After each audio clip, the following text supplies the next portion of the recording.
ចាជំរាបសួរសួស្តីបងប្អូនទាំងអស់គ្នានៅថ្ងៃនេះដែរនាងខ្ញុំមានពិធីធ្វើថ្នាំខ្មែរបែបម្យ៉ាងដើម្បីមកចែកជូនបងប្អូនទាំងអស់គ្នាហើយថ្នាំដែលខ្ញុំបានបង្ហាញបងប្អូនពីវិធីធ្វើនេះមានឈ្មោះថាថ្នាំព្យាបាលពឹសការធ្វើថ្នាំពឹសនេះដែរបងប្អូនគ្រឿងផ្សំគឺបងប្អូនត្រូវមាន3មុខមានដូចជាក្រូចឆ្មាទឹកឃ្មុំហើយនិងស្រាស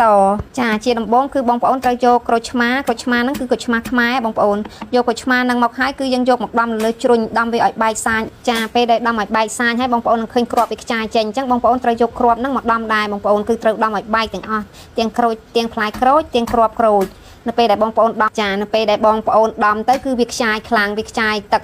ចាញ់ញ៉ៃអញ្ចឹងបងប្អូនប្រកាសជាឆ្ងល់ហើយហេតុអីក៏មិនហាន់វាចាំបាច់ចូលក្នុងកែវហើយទៅចាំបាច់តែដំនាំប្របាក់ខ្ចាយធ្វើអីចាគឺសម្រាប់ថ្នាំនេះដែរគឺគេតម្រូវឲ្យយើងដំដើម្បីឲ្យវាបែកទាំងសាច់ក្រូចបែកទាំងគ្រាប់ហើយបែកទាំងសម្បកវាដើម្បីសំបីតែសម្បកវាគឺជាតិថ្នាំនៅក្នុងនឹងដែរណាបងប្អូនហើយថ្នាំពឹសនេះបងប្អូនគឺបកកាយស័ក្តិសិទ្ធិខ្លាំងមែនទែនមិនថាពឹសត្រូវពោះចឹកត្រូវក្អែបខាំត្រូវខ្ទួយតិចខ្ចាដំរីតិចឬមួយក៏ឆ្មាខាំឆ្កែខាំឬមួយក៏បងប្អូនមុតគ្រឿងដូចជាតេតាណូសដូចជាមុតកំវិតមុតដៃគោមុតអីហ្នឹងគឺបងប្អូនអាចយកថ្នាំនេះទៅព្យាបាលបានបើសិនជាបងប្អូនត្រូវមុតកំបិតឬមុតដៃគោឬមួយក៏ឆ្មាខាំឆ្កែខាំបងប្អូនគ្រាន់តែយកសម្លៃជ្រលក់ជាមួយនឹងថ្នាំហ្នឹងហើយបងប្អូនយកទៅបិទទៅពីលើមុខរបួសហ្នឹងទៅបងប្អូននឹងទុក15នាទីបងប្អូននឹងឃើញថាបងប្អូននឹងមានអាការៈថាបាត់ឈឺបាត់ចុកចាប់ហើយបើសិនជាបងប្អូនដូចជាបងនៅក្នុងស្រែចម្ការនៅក្នុងព្រៃគាត់ត្រូវពោះចឹកពោះខាំអីចឹងបងប្អូនគឺបងប្អូនត្រូវយកថ្នាំនេះមកបិទលើមុខរបួសហើយមួយថ្ងៃដូរវា2ទៅ3ដងហើយបងប្អូនត្រូវយកថ្នាំនេះមកញ៉ាំចំនួនម្ដង1ស្លាបព្រាបាយបងប្អូននឹងអាចជាបានដាច់តែម្ដងចានៅពេលដែលបងប្អូនដំក្រូចឆ្មារួចហើយបងប្អូនអាចយកក្រូចឆ្មាហ្នឹងមកដាក់នៅចូលទៅក្នុងកែវហើយបងប្អូនចាក់ស្រាសចូលទៅបន្ទាប់មកទៀតបងប្អូនចាក់ទឹកឃ្មុំពីលើជាការស្រេចហើយការចាក់ស្រាសហើយនឹងទឹកឃ្មុំនេះសម្រាប់នាងខ្ញុំធ្វើតិចតួចពីព្រោះនាងខ្ញុំនៅសល់ចាស់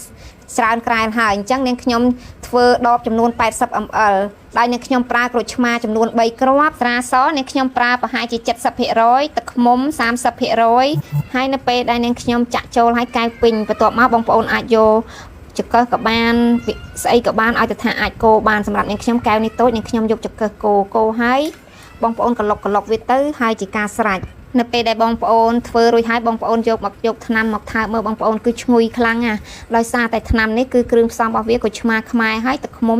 សុទ្ធរបស់ខ្មែរបងប្អូនឃើញនាងខ្ញុំចាក់មិញទឹកឃ្មុំមិញពណ៌ខ្មៅហើយខាប់ដោយសារតែទឹកឃ្មុំរបស់នាងខ្ញុំហ្នឹងគឺវា2ឆ្នាំហើយបងប្អូនប៉ុន្តែទឹកឃ្មុំហ្នឹងទឹកឃ្មុំសុទ្ធដោយសារវាមានអាយុកាលយូរទៅវាធ្វើឲ្យទឹកឃ្មុំហ្នឹងទៅជាខ្មៅហើយឡើងខាប់ដោយសារតែនាងខ្ញុំដាក់ចូលក្នុងទូទឹកកកបងប្អូនអញ្ចឹងសម្រាប់ការធ្វើថ្នាំនេះដែរបើសិនជាបងប្អូននៅខាងស្រែចម្ការឬមួយក៏បងប្អូនត្រូវការចូលព្រៃអីបងប្អូនអាចធ្វើមួយកែវដាក់តាមខ្លួនពិតជាល្អខ្លាំងណាស់បងប្អូនដោយសារបងប្អូនអាចនៅឆ្ងាយពីពេទ្យនៅឆ្ងាយពីផ្សារអញ្ចឹងបើមិនសិនជាមានបញ្ហាអីដោយយថាហេតុបងប្អូនអាចយកថ្នាំនេះមកប្រើជំនួសបានពិតជាល្អខ្លាំងណាស់បងប្អូនសម្រាប់បងប្អូនបើសិនជាចង់ធ្វើច្រើនជាងនាងខ្ញុំក៏បានដែរដោយបងប្អូនប្រើក្រូចឆ្មារៀងច្រើនជាងនាងខ្ញុំទៅហើយបងប្អូនយកស្រាសឲ្យរៀងច្រើនទៅបរិមាណមើលកំណត់ថាស្រាស 70%ទឹកឃ្មុំ